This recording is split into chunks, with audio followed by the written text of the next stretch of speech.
Good morning, everybody. How's everyone doing today? Come on. Well, I'm Mary Kate, and I have the pleasure and honor of introducing our speaker to you guys today. She is an author, and she just came out with her latest book like 2 weeks ago. It's called Looking for Lovely. She also travels around and speaks, and she has a blog. She's from Nashville, Tennessee, so everyone give a hand in welcoming up Miss Annie Downs.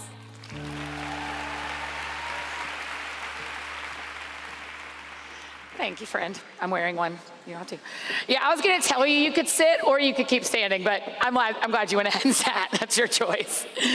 Hi, friends. Oh, I'm so glad to be here. This is really exciting to get to be with you today. And kind of my only goal in my life now is to be as cool as that girl who just played bass, right?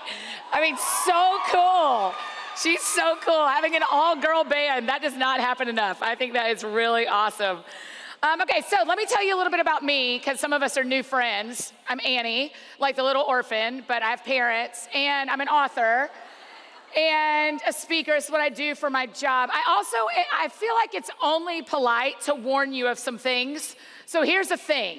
I'm really loud, and my laugh is extra loud. And what may happen, thank you, and what may happen before we're done is I'm gonna feel something in my head, and I'm gonna say it, and I'm gonna think it's funny before you do.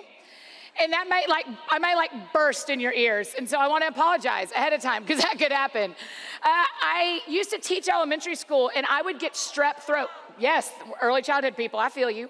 I used to get strep throat all the time. And so a couple of years ago, I had my tonsils taken out. And when I was in the doctor's office right before, he says, hey, while I'm in there, I'll see if I can do something about that husky voice of yours. And I was like, sir, we don't call anything husky except like a 10-year-old boy's jeans. Am I right? Like, no, that's not polite, but yes.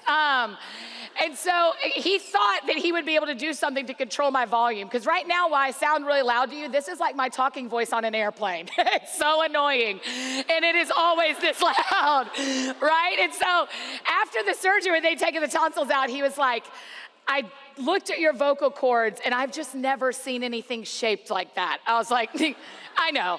So if my voice bothers you, I'm so sorry, but also, that's on God, because like humans have done everything they could do, and we're stuck with this. So yeah, thank him or anger later, whatever you feel. You should also know that I'm kind of a crier. I'm feeling fine now, don't panic. But you just never know. When I start talking about Jesus, my face leaks, and that's all I know. So that is your warning that I don't know what's gonna happen with my face, but we're gonna be fine. A couple of other things you should know that are just like friend things. I love Sprite. It looks like water. People think it's water, but it's not.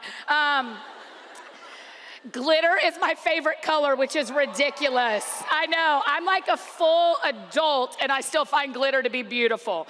One of my favorite things, I have some, where I live in Nashville. I heard some Nashville earlier. Do I have some Nash gals? Okay, let's talk about it.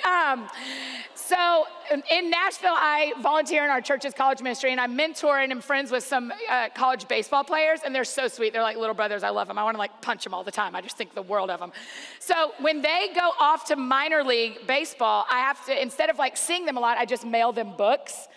And I just think it's funny when you're mailing things to people to put sequins in the envelope, because just picture it for a minute.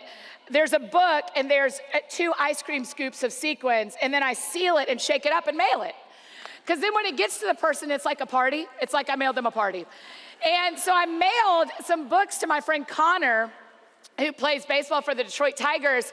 And yes, and when he got, I just didn't think about it. I thought about the sequins. I knew exactly what I was doing. There was no mistake about that, but I scooped it. He used to be my intern, so I was a little generous because he knows. And I sealed it, and I shook it up, and I mailed it off, and I didn't think about it again. I had to mail it to the Detroit Tigers locker room because minor league baseball players don't really have addresses. And so the next text I got like 3 days later said, I don't have any friends anymore. And I was like, I had totally, when you mail things, you don't even think about them again. I had totally forgotten. And so I thought, oh, did he like stand up for his faith, or did he hit someone with a bat? Like, what happened, right? And I said, so I say that to him, Con, what happened? And the next is a picture of his locker. And it is like he had sat down and opened like this because it was just a rainbow at his feet in a professional athlete locker room. And I was like, wow. And he said, I'll never be able to clean this up. And I was like, you're welcome, right? Because that is what people need, is more joy in their lives. And I think joy looks like glitter and sequins. So when I got my nails done last week, I got this glittery color on, and the guy said, what's the occasion? I said, it's Thursday, right? Like, I have no occasion for glitter, right? It is just an everyday part of my life. It's a neutral for me. These are things I would not say if men were here. This is a girl-only convo. Glitter is a neutral. Quote me on that, Twitter, Annie F. Downs. Okay, so what else do you need to know? You also should know that I am not naturally brave. And what we're gonna talk about this morning is what it looks like to be brave, and that's not natural for me. I will take like an adrenaline rush, never. I'll take a sugar rush always, right? Like, I don't ride roller coasters unless I'm trying to impress a boy. I'm single, we'll talk about it later. But I just don't love doing crazy things. I don't jump out of planes. I don't think that's why there's doors. I don't think they're meant to be opened in the sky. I mean, like, I'm just not naturally brave. It's not easy for me. I've only had 2 good, solid panic attacks in my lives, and both of them were because I thought I saw a shark. One time I froze like a frog, and my counselor and I still talk about this some, but I froze like a frog in the water, and my dad, I was 19, so I was and my dad had to push me to the boat that was out in the water where the shark clearly was. And this is the part the counselor and I talk about sometimes, because my dad had to push my backside up while the captain pulled my arms. So I'll never get over that probably, which is fine, but courage just isn't easy for me. It's just not natural for me. I wanna tell you, like, here, the actual definition of courage, because I think it's really interesting. The definition of courage is it's the quality of mind or spirit that enables a person to face difficulty, danger, pain, etc. without fear. And here's what I'll tell you that I really want you to remember. I do not think brave people do things when they do not feel fear. I think brave people hear the whispers of fear and do not listen to them. That's the difference. That's the difference. I don't know a person who's done something challenging or hard that required them to have extra courage and went, but because it felt great, right? Because I was never scared. No, it's more like I heard in my head that I wasn't good enough to do that. I heard in my head that I was gonna fail. I heard in my head, but I did it anyway, right? But I went forward anyway. As women, we need to remember that, because a lie that maybe you have heard sometimes that I heard for years was, God messed up when he made you. You shouldn't look like that. You shouldn't sound like that. You shouldn't act like that. You're too much. You're not enough. And what I would say to you is being brave means saying, I may hear that whisper in my head, but the truth is, God made me on purpose. Because see, when we walk into a room and we believe that, you can be brave in that room because you're not comparing yourselves to the other girls. Because you go like, she's beautiful, so am I, because God made me on purpose. She is really talented, so am I, God made me on purpose. I'm brave enough to say my dreams and my hopes because God didn't mess up when he made me. I've been a Christian for a lot of my life. I got saved when I was 5 and I meant it. I remember it really, really clearly. That doesn't mean I haven't sinned since then. I've had my time on the sin train. So I am not perfect by any means. That's not what I'm saying, but I just made that choice really early. But in the last 2 years, there's this one thing that has changed about how I read the Bible. Like you, many of you, I grew up hearing Bible stories, seeing the flannel board, seeing hearing how stories in the Bible went. But a couple of years ago, someone said to me, how does it change your thinking in your life and your reading if you realize no one in the Bible knew how their story was going to end? Okay? Think about that for a minute. Only Jesus knew. No one else. None of the characters you love. Noah in the ark. We love Noah in the ark, right? The animals came how? 2 by 2. That's going to be on a final, and someone's going to thank me later. The animals came 2 by 2, right? And they got on the ark, and they closed up, and the family's there, and it rained for how many days? 40. We know it rained 40 days. You know who didn't know it was going to rain for 40 days? Noah's family. Right? It wasn't like on day 39, Noah's wife was like, we got this, you guys, one more. Appreciate your perseverance, right? It wasn't like that at all. They had no idea how long it was gonna rain. Can't you imagine? And the thing we don't think about when we read that story is the heartbreaking reality that they looked over the edge of the ark and watched everyone they knew die. Every house, every tree, every synagogue, every market disappears. That is the emotional trauma of that. Have you thought about that? And then it just keeps raining and they don't see anything except water, and it just keeps raining. Maybe there's some of you in here today that need to know that courage is understanding that it's gonna stop raining at some point. I don't know about you, but in my life, there have been times where I said to the Lord, like, hey, do you see that everything's wet? Everything is drowned except me. Will you please let it stop raining now? Or what about like Jonah and the whale? You and I know that Jonah got swallowed by the whale and got puked up 3 days later. What Jonah didn't know is he was ever gonna get puked up. Right? And in fact, when the weather is so bad in Jonah 2 and in Jonah 1, he jumps out of the boat, presumably to commit suicide. And he gets swallowed by a whale, which, as you know about my feelings about sharks, is my deepest nightmare ever. I mean, can you imagine you get inside the whale and you're like, oh no, I'm still alive. Right? So for the first few hours, I'm sure like Jonah tried to swim out while everything else is swimming in. And it's not like he had his iPhone to keep up with the timer to have a flashlight, right? Like, it's just dark. And sometime this week or later today, I would love for you to go through and read Jonah, specifically Jonah 2, where it's Jonah's prayer, because it's a prayer from inside the whale when he never knew he was getting out. And when you read it like you do not know he's ever getting out, it changes everything.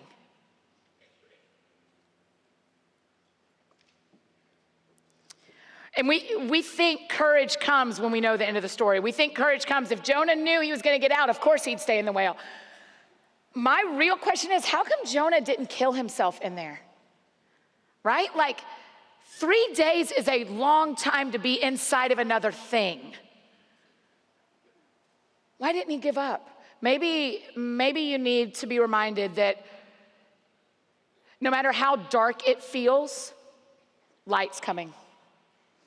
Right? Like, I see a lot of people in this job, and women will come to me and say, you just don't know how dark it is. And I'll go, yeah, I bet I don't, but I bet Jonah knows how dark it is. Are you brave enough to not give up? In a room this size, there's got to be women who feel like it's time to give up. And I want you to hear me saying, hold on. Do not give up. Light is coming. Light is coming. I say to the Lord once every 6 months or so, hey, will you just tell me if I'm ever getting married? Right? Like, can I just get a yes or a no? Because if it's a no, I'll just go ahead and get a lot of cats and call it. Right? Like, I'll just go ahead and feed that stereotype. Maybe I'll open a savings account. I can't be sure. Right, but, because I think if he said yes, thank you. I think if the Lord said yes, that was happening at some point, it would be easier for me to hope. Right, like if we knew the end of the story, if you knew how your summer was gonna go. Where are my seniors in the house? What up, you almost done. Seniors, if I could tell you what next May looked like, It would be easier, you think it would be easier for you to be brave. If I could tell you what the end of the summer looked like, if I could tell you how this relationship you're in is gonna go, it would be easier. You think it would be easier to be brave, but the truth is nobody gets the end of their story. Are you brave enough to hope even when you don't know whether God's ever gonna answer your prayers? Are you brave enough to build a life that brings you joy and bring God glory, even if he doesn't answer your deepest prayers? Are you brave enough to take the chance or take the step, even though you don't know the end of your story? I want us to look real quick at one other story in the Bible. It's one of my very favorites. The right answer is Jesus is your favorite person in the Bible, if that's a question on a final. But the other, after him, my next answer is Shadrach, Meshach, and Abednego. I like them so much. They're like our age. They're like normal humans. They're like late 20s guys. They're like easy to hang out with guys, I think. I don't know. I've never met them. I'm just assuming. In my head, I think it would be really cool if when we get to heaven, this isn't necessarily in the Bible, so Nasser, don't get angry. But I hope when we get to heaven that there's like a room like this, with a video screen like this, and we can, oh, that's cute. Hadn't even seen that. Where there's a video screen like this, and we can dial up Bible stories to watch. Right? And be like, I would love to see Shadrach, Meshach, and Abednego. And they're sitting there. And you're like, I'm just going to watch your documentary. Right? That's what I hope in my head happens. I can't know if it's true, but that's what I hope in my head. Because there's so many stories like Shadrach, Meshach, and Abednego that I want to see. I know most of you know this story, but here's the thing that you've got to do for me today. Put yourself in the place where you do not know how this story ends. Because if you look at all the characters in the Bible, all the people who lived on this planet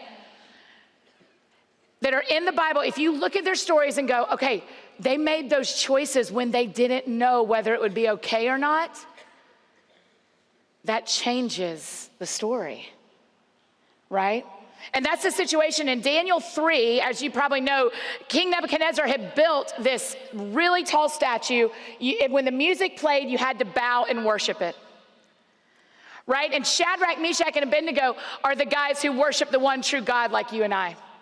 And I think what we picture is when the music played and they bowed, that Shadrach, Meshach, and Abednego were standing like this, and they were like, we won't bow, right? Like, don't bow, stand, right?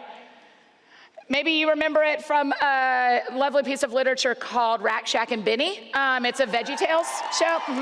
The bunny, oh, I love the bunny. Okay, I got you 90s kids in here. I know you. And so we picture them all standing together. How does it change the story for you if Shadrach is over here and he hears the music play and he goes, I can't bow. And he looks just like one of the guys that sits in your class, right? He's not some dad who's figured it all out. He's this young man, and he goes, I can't bow. And even though they know that the punishment is death by fire, I can't bow. So the music plays and everyone bows, and he's just standing there, and he looks to his left, and about 30 yards to his left is Meshach, and he didn't bow either. That's a different story to me. That's why I want to watch it, because they could have been standing together, but maybe they weren't. We don't know. Right? Like, what if they just made the choice by themselves, the brave moment, when they knew what was going to happen? What if there were actually 5 of them that were best friends and we only know 3 names because the other 2 guys bowed? Right? I don't know. But there's so much story. And then the 3 of them are taken to King Nebuchadnezzar, and he is not happy. They don't say bye to their friends. They don't say bye to their family. They just are taken. And this is where I want us to pick up. This is Daniel 3, verse 13. Furious with rage, Nebuchadnezzar summoned Shadrach, Meshach, and Abednego. So these men were brought before the king. And Nebuchadnezzar said to them, is it true, Shadrach, Meshach, and Abednego, that you do not serve my gods or worship the image of gold I've set up? Now, when you hear the sound of the horn, flute, zither, lyre, harp, pipes, and all kinds of music, if you're ready to fall down and worship the image I've made, very good. I don't know, many of you are gonna move home for the summer. You know when your mom's like, I don't know if you heard me, but you aren't leaving until you put away the laundry? I feel like that's what Nebuchadnezzar just did to them, is like, did you hear the rules? Because I'm gonna kill you, right? But if you do not worship it, you will be thrown immediately into a blazing furnace, and then what God will be able to rescue you from my hand? And Shadrach, Meshach, and Abednego replied to the king, O Nebuchadnezzar, we do not need to defend ourselves before you in this matter. If we are thrown in the blazing furnace, the God we serve is able to save us from it. And he will rescue us from your hand, O king. But even if he does not, we want you to know, O king, that we will not serve your gods or worship the image of gold you've set up. I mean, talk about courage, right? Talk about courage to say, we know our God can save us. He will rescue us. But even if we don't live through this, even if he does not, we cannot bow to you, right? Have you ever had to say that in your life? Like, I know what God can do, but even if he doesn't? Whether it's someone who's sick in your family, or maybe you have been sick, or your parents are splitting up, or something's going on with a sibling, or a friendship, or a relationship, or your plans are not working out, and you go, God, I know what you can do. I know who you are. But even if you don't, I won't bow to anything else. Ladies, that's courage. That is courage to say, even if he doesn't,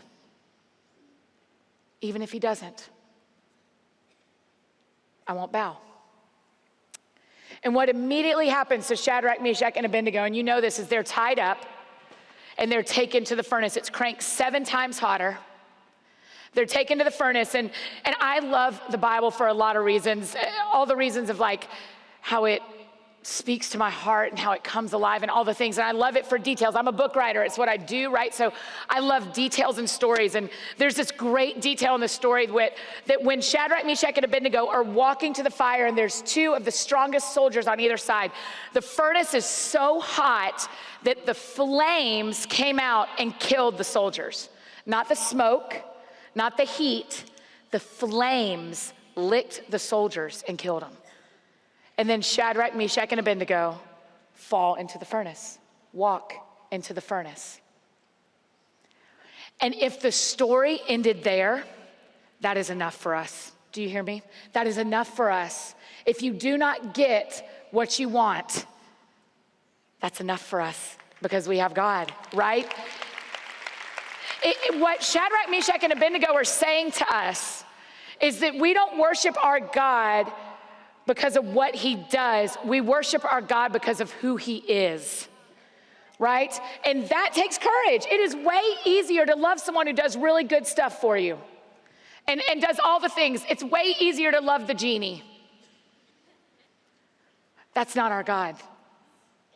But our God is good and kind and loving. And he knows. Do you need to hear that he knows? He knows. And he can save you. And he can rescue you in the way that you picture. But even if he doesn't do it the way you picture, we don't worship anything else. Nothing else. Because it's who he is. I'm going to spoil it for you if you don't already know the end of the story. But Nebuchadnezzar looks in the fire, and it's not 3 men standing there, it's 4. And the 4th is a son of the gods, right? And they're untied and walking around. Is it Jesus? Is it an angel? I don't know. That's why we need to watch the movie when we get there, right? We can all sit together. I'll send you a text about it. It'll be fine. Right? That's what we want to know. They're walking around. Nebuchadnezzar pulls them out, and their clothes aren't burned. They aren't injured. They do not even smell like smoke. I can't go to Sonic and not smell like a tater tot. Am I right? And they are in a fire and do not smell like smoke. Right? Maybe that's something you need to remember today, that if you feel like you're in the fire, and listen, in my life today, I'm in the fire. And when you feel like you're in the fire, you think, I'm about to burn up. This is about to be the end. And God goes, I'm gonna pull you out, and you're not even gonna smell like you were there. And then what happens in Nebuchadnezzar is that in chapter 4 is Nebuchadnezzar changes the laws of the land.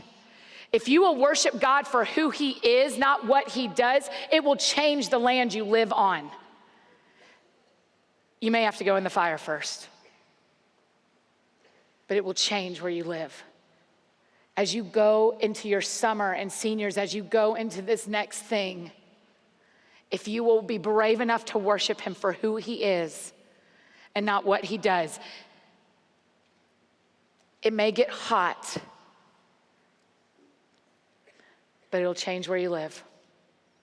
It'll change where you live. And here's the thing about Shadrach, Meshach, and Abednego. They didn't do anything extraordinary, right? I think a lot of times when we think of the brave people, we think of the ones who jump out of planes or think of the ones who move across the world, and that is very brave. Hear me say, that is very brave. But all Shadrach, Meshach, and Abednego did is they stood up when everyone else bowed. Most of you have already stood up today. They spoke when they were spoken to. And unless you're having a real grumpy Monday, which I get it, you've probably spoken today to someone. And they walked into the fire. Have you ever thought about that? That they weren't carried? They weren't like hog-tied and thrown in. They walked there. They didn't do anything extraordinary. They just did some ordinary things at a really extraordinary opportunity. It's the little things that make a really big difference. It's those little brave moments that will change your world. There's a great worship song called You Make Me Brave. I'm sure y'all know it, right? And I was thinking about You Make Me Brave the other day while I was drying my hair, girl stuff. And I was thinking about it, and I was thinking about the story because it talks about walking on the water, and it talks about Peter. So I went back to Matthew 14, and I was just reading it. And for you and me, probably, I don't know your life, probably it's weird to walk on water. It is for me. And it is weird to think about getting out of a boat at night in the Sea of Galilee. But do you know what's actually really interesting about that story is that Jesus went to Peter where Peter worked and asked him to be brave at his job. Have you thought about that? Jesus didn't go to Peter in some weird place we'd never been. He went to Peter where he was every day and said, will you do something brave today, right here? That changes the story to me. Because Jesus asking me to get out of the boat feels weird. But Jesus asking me to be brave right here feels scary. Feels like the person I want to be. And I wonder if that's where Peter felt. And so I pose a question to you. I apologize for bringing more questions than answers, but I pose a question to you. What does it look like for you to be brave in the life you already have, even if you don't know the end of your story? Right where you are, right where you're going. What does it look like to be brave with your art? Have you been a writer or a painter and you've just never told anybody? What does it look like to be brave with your art? What does it look like to be brave with your pain?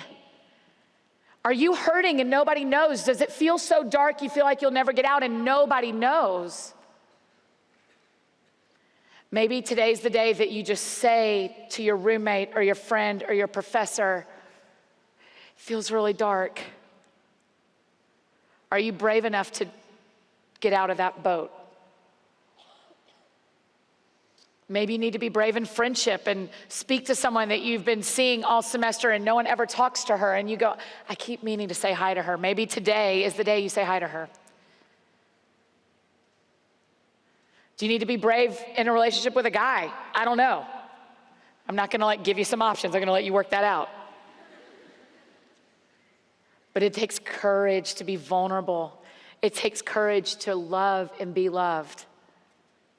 What does that look like for you today? What does it look like for you to graduate or to go into your summer and go, I don't have the relationship I thought I'd have. I don't have the plans I thought I have. What do I do now?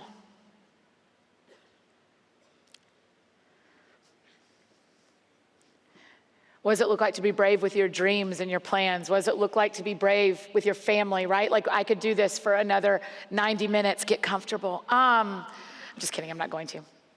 I could. I want you to know one of the most important things to me about courage is you cannot be brave alone. No one asked Shadrach to do that without his boys, right? Ruth had Naomi, Esther had Mordecai, Jesus had his 12. You do not have to be brave alone. And what I'd like to do, if it's okay, as we finish, is I would love to pray for you. But what really matters to me when I'm praying for you is that you will have open hands, but your heart will be praying for the girls on either side of you. Maybe you just need to be brave with your words and you need to say, because listen, we're gonna leave here and you're gonna go to class and you don't know what everybody's processing, but the Holy Spirit could prick you to say to somebody, I know we were both in there with Annie, and I just keep thinking that God's asking you to be brave. How can I be a part of that with you? What does it look like when we're not living in the same room all summer for me to be brave with you? Because what happens is if you'll be brave and I'll be brave, it kind of causes this tiny explosion. And the shrapnel gets on everybody. Thank you. So I'm going to pray for you. And I'm going to pray when I'm flying home that you will be brave enough to call your sisters to courage. That this will tilt something in your heart, coming to terms with not knowing the end of your story. Because there is so much joy in living full of hope when you don't know where it's going. When trying and failing doesn't make you a failure. Trying something new makes you brave.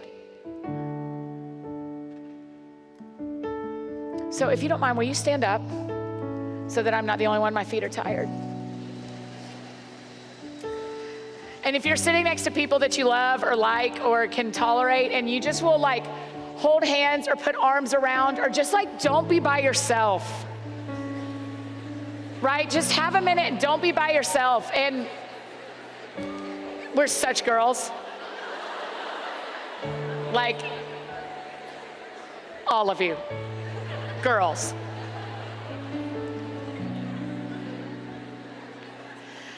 And I just want to pray for you real quick and just ask God to do something. Here's what I want God to do for you. I want God to do something for you that you would never expect. I want God to do something for you that so changes your life, you think no matter what comes, He's the only answer. That's what I want for you. I want you to see doors fling open that you thought were going to stay closed. And I want you to see closed doors and love God for it. I want you to be brave. Sorry about the tears. But they're no dudes, so whatevs, right?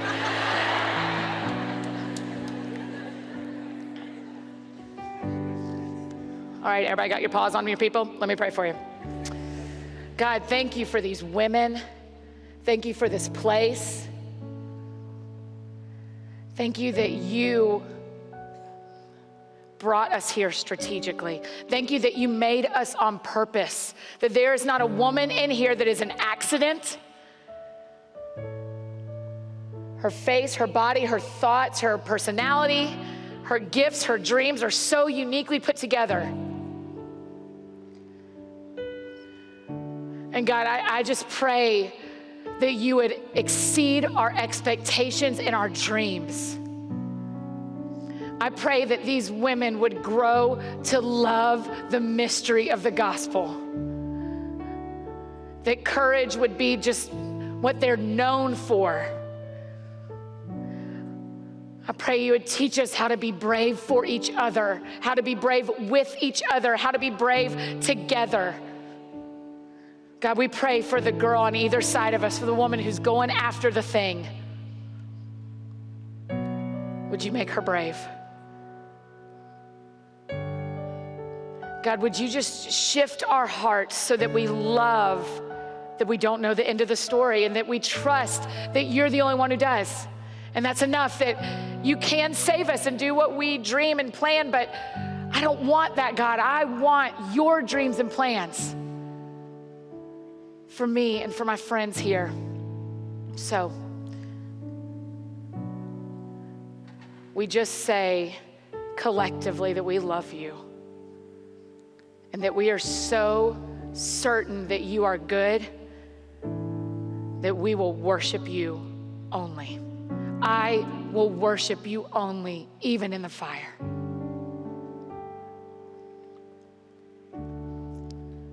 Thank you, Jesus.